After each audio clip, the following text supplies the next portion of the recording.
জুলাই গণঅভ্যুত্থানের দ্বিতীয় বর্ষপূর্তিতে রাজধানীর আগারগাঁওয়ের চিনমৈত্রী সম্মেলন কেন্দ্রে অনুষ্ঠিত হচ্ছে জুলাই জাতীয় সম্মেলন।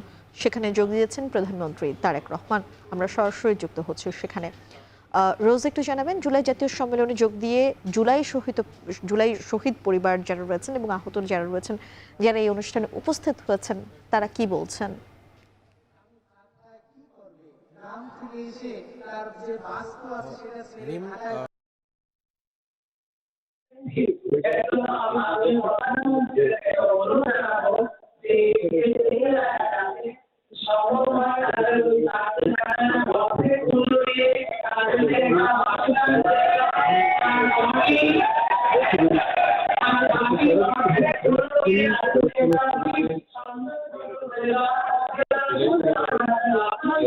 যে বাস্তু আছে সেটা ছেড়ে ঢাকায় ফ্ল্যাটে এসে সে কি করবে, খাইতে পাবে। আহত এবং নিহত হয়েছে তাদের স্বজনরা, তারা যেটি বলছেন, আসলে প্রধানমন্ত্রী হওয়ার পরে তারেক রহমানের এটি প্রথম এই ধরনের সম্মেলন এবং এর আগেও আমরা দেখেছি 1 বছর পূর্তিতে বিএনপির পক্ষ থেকে এই হলটিতে আয়োজন করা হয় এবং তাদেরকে নানা ধরনের আশ্বাস বা প্রতিশ্রুতি দেওয়া হয়।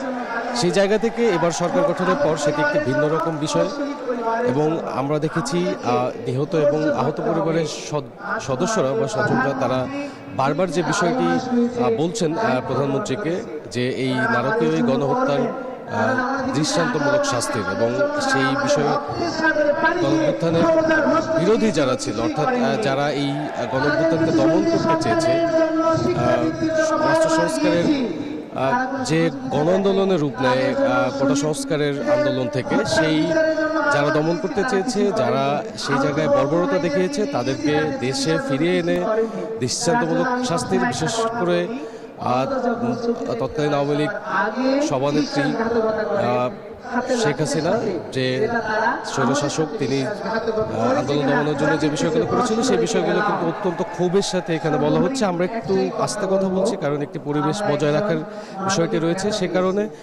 এবং বারবারই তারা আরেকটি বিষয় উল্লেখ করছে যে জুলাইকে ব্যবহার করে একটি মহল নানা ধরনের ফায়দা লুটার চেষ্টা করেছে, বা আসলে জুলাই কোনো পক্ষের না, কোনো গোষ্ঠীর না, জুলাই সবার।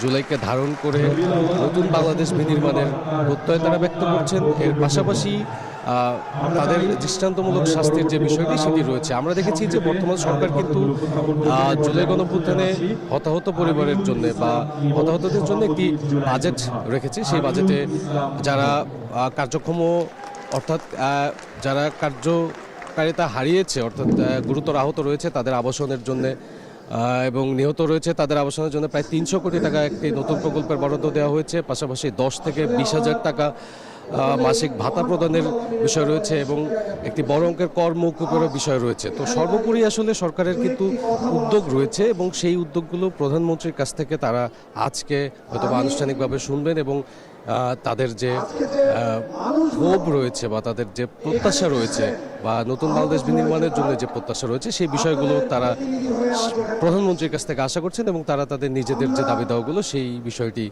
এখন তারা বক্তব্যে তুলে ধরছেন। মিম, চিনমৈত্রী সম্মেলন কেন্দ্র থেকে সরাসরি যুক্ত হয়েছিলেন সাব্বির রোজ।